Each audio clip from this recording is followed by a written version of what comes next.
I mean, it's Cain and Abel, right? It's Cain and Abel. And if you let that eat you up, you might end up killing your brother. So what do we got, Dave? The situation that we're talking about right now is a client who was an individual contributor. He's part of a 5-person team, and he got selected to be the supervisor of this group. So he went from being one of 5 peers to now being the supervisor of 4 subordinates that he's been working with for a while. And he had been working well with these 4 guys. One of the things that he was worried about was being resented. And I think you've talked about this too, is this idea of... I've definitely talked about resentment. Yeah. Because resentment is brutal. It drives all kinds of horrific behaviors from people. And one of the biggest problems with resentment is that it doesn't matter where it comes from. Like this force of resentment is almost like a spontaneous combustion, right? It just appears, right? Oh, Dave got credit and I didn't. You can feel this spontaneous combustion of this fire. And then I need somewhere to direct this heat, direct this negative energy. And of course, I'm going to direct it at you in this case, because you're the guy that got credit when I was the one that did most of the work and I resent it. And instead of me just saying something like, hey, Dave, man, it's kind of jacked up. You got all the credit for this. And you could say like, well, do you want to talk to the boss? Do you want to figure out how we can give you more credit? And maybe you're a jerk and maybe we shouldn't get along. And maybe you're like, hey, what do you mean? I did all the work. I don't know. But the worst thing I can do, and that's where I think negative feelings turn into actual resentment, is when I keep them inside and I don't let them out and I don't look. This doesn't mean I go direct, VFR direct on Dave, like, hey, you got credit and I deserved it. No, but hey, Dave, I noticed that you got the full commission on that, and I did a bunch of the work. Do you think does that make sense to you? And then we can have a discussion about it. And maybe we have to elevate it up the chain of command or whatever. But when I just sit on it and it just starts to burn, that's when the resentment comes out. And resentment is a really destructive and horrible force. And like I said, a lot of times Dave didn't have anything to do with it. It just so happens that, this quarter, my client didn't need to extend their contract and your client did. And this happens to be when the quarterly or when the annual newsletter comes out about our company and you've got this multi-million-dollar contract and I don't have one and now you're getting all this. It has nothing to do with you. Yeah. But man, I'm burning up because I didn't get the credit that I deserved. That turns into resentment, and people do. I mean, it's Cain and Abel, right? It's Cain and Abel. Cain and Abel both offer sacrifices to God. For whatever reason, God prefers Abel's sacrifice. And that makes Cain so mad that he kills his brother. Yeah. He kills his brother. That's through pure resentment. So you gotta not let this happen. I think it's interesting that God doesn't explain why. He doesn't say, you know what? Abel's gift was a little bit better. He put a little bit more time and effort into it. It was more value. He didn't say anything like that. He just liked this one better. And that's it. No reason. And that's an important part of that story is, hey, things are going to happen that are bad luck for you. And if you let that eat you up, you might end up killing your brother. Yeah. Which is crazy. The summary on that whole thought is it's a crazy thing what it will drive some people to do. And it reminded me when I was in my first fleet squadron, I was about 2 years into my 4-year time in my fleet squadron, about the time where the commanding officer was going to pick who was going to go to Top Gun. And there's 8 guys that were peers. We're all equals. And 2 of us got picked. It was one other guy and me. And I was kind of stoked. I was thinking these are all my bros. They're going to be stoked too. And most of them were, but not everybody was. And one guy actually pulled me aside and said, you should not have been selected. Now, it was a little bit less about me. He wasn't quite saying I didn't deserve it. What he was saying was, you shouldn't have been selected. Other people are being overlooked, and that's not fair to them. I'm like, okay. And it was kind of one of those things that didn't really matter. The CEO had made his choice. I was going to go. But it revealed to me, like, you can't pretend like this also isn't a thing. So if you're going to be in a leadership role and you're going to elevate above your peers, don't ignore that exact story that you had. Yeah. Which is that resentment that could, especially if gone unaddressed and ignored, can lead to bad things. Yeah, I was talking about this yesterday on the podcast. Look, you got to detach from your emotions. Great. Yes, please do that. This doesn't mean don't have emotions. And more important, you need to put the emotions of yourself and whoever you're working with into the calculus to get the answer. Yes. So when you interact with the people that you just got promoted above, you need to put into the calculus that, yeah, some people are going to be stoked for me. Yeah, cool. Some people are going to be stoked you're going to Top Gun. And there's going to be some people that are not stoked. And you have to think about that when you interact with people. You got to put it in the calculus if you're going to get the right answer. Emotions are part of the calculus. 100%. And leadership strategy and tactics has kind of and you talk about it in the book, but we've talked about it just in general. A couple of different examples that you gave from some earlier platoons about guys on your team that got promoted and how they went about responding to that promotion.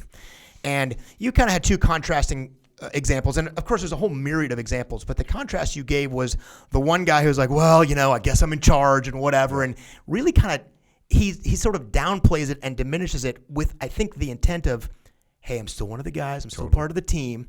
And the other guy who's like, hey, listen, fellas, you probably got the word, came down. I'm promoting up to this new position. Here's a couple things that the boss needs to get done. A, B, and C, let's go make these things happen. And for the most part, guys like, cool, no factor. And that's really what the point was, is, hey, if you're in a leadership role, you need to lead. Now, leadership doesn't mean, hey, guess what? I'm in charge. I'm sure you saw the announcement. Well, things are going to change, and all of a sudden, you take that, and you have to be kind of large and in charge and be the one in charge.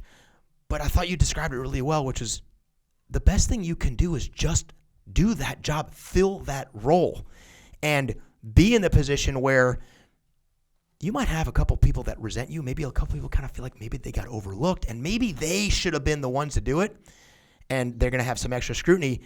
And if you do that job really well and support them and give them what they need and continue the good relationship, you have a much better chance of actually helping that person be successful than if you're like, well, I don't want Jocko to be mad at me because I got promoted, so I'm going to not do that thing and we're going to still be bros or still be buddies. Once you're in that position, you are in that position. The best thing you can do is follow through on that position. Yeah, and isn't it interesting that, let's say I get promoted above you, Dave, and I say, I open up leadership strategy and tactics, and it says, hey, be humble, listen to people. And I go, hey, Dave, we got this project coming up. I've never led a project like that before. How do you think we should do it? Now, depending on Dave might be like, wow, Jocko's humble. He's ready to listen. I'm looking forward to this. I'm glad he got this promotion after all. Or Dave could be like, you see, Jocko doesn't even know how to do this. This should have been me. So you have to put that in the calculus as well. This is what we have to watch out for. Human beings are all crazy, including you. So we have to watch out for that. And that's why when you approach these things, you've got to really do your best to understand what Dave's perspective is. What's the best way to understand Dave's perspective? Ask Dave earnest questions. Yeah. And that's what you got to work with. And sometimes you might have to make some micro adjustments. You might have to say, ooh, I can see Dave doesn't think I know what I'm doing, and I've given him a little bit too much, and maybe I got to pull some of that back. Or maybe Dave's like excited about it. Oh, cool, great. He's not resentful, and I can move forward with it. Yeah. And that kind of leads towards I often talk about, hey, what's the prognosis? What's the outcome going to be? And I would put this one in the squarely we'll see category, because what you're describing, that can be hard when you are the one dealing with that other crazy person. You talk about, hey, we're all different and we're all crazy, and there's no question that's the case. And in that leadership role, it's one thing to kind of talk about how you want to handle it. It's another thing to have the other person staring you in the face or saying the things that they're saying or interacting with you as a real person. And we will see how this goes. But elevating above your peers and in that leadership role, that can be a challenge, especially if you don't accept the responsibility like you just described as you actually you have to do this as a job, these actions you have to take. And your responses of that for your team are not going to be universal. You're not going to get the same response from all your people. Yeah. What can scare people is even the terminology that you just used, elevating above, right? If I'm already feeling a little bit uncomfortable, and that's why I like the idea of, hey, listen, here's your new roles and responsibilities. Yeah. You're in charge of making sure everyone's gets the right assignments. You're in charge of making sure the boss gets the information. Do the job, and then you can work from there. But it's a great baseline to start. What are my roles and responsibilities? And I'm going to tackle those roles and responsibilities. There's an interesting way to look at leadership. And one interesting way to look at leadership, if you have this mindset, let's say you're trapped in this mindset of like, hey, I was one of the guys and now all of a sudden I got promoted. I still want to be one of the guys. I don't want to feel like I'm talking down to them. Like, you can have that. You can get caught in that mindset. And one way to kind of help you get through that mindset is by looking at leadership as a job. Meaning, hey, the five of us working together, okay, Dave, we're all doing computer, what'd you say, data collection, data entry, data analytics. Cool, we're all doing that. And then one day I get promoted. And now I go, oh, wait, now I'm supposed to be telling Dave what to do. Instead of me thinking I'm telling Dave what to do, I think, oh, my new job is to make sure that the tasks get assigned out correctly. My new job is to make sure that I get the information that we need from the boss to make sure that it gets passed down to the team. Oh, my job is to make sure that everyone gets the equal amount of work so no one gets overtasked. That's my job. So, we say all the time, leadership is a skill. Well, on top of that, leadership is a job. And there's tasks that when you're in a leadership position that you actually have to do. If you're in a SEAL platoon, right, you might think, hey, the guys are out building a pallet to, get the pallet prepared to load on an aircraft. I should go out there and help them. I'm the platoon commander. Well, actually, there's something else that you should be doing.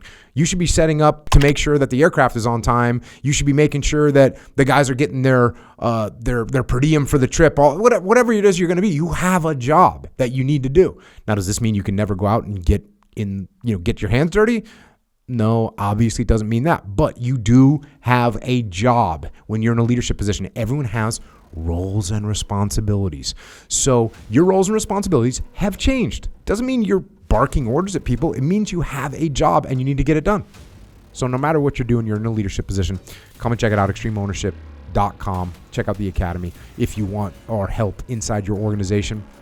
We have a whole leadership consultancy. Go to echelonfront.com. You can pick up any of the books that I've written about leadership. That's all we got for today. Thanks for listening to The Debrief. Now go lead. This is Dave and Jocko. Out.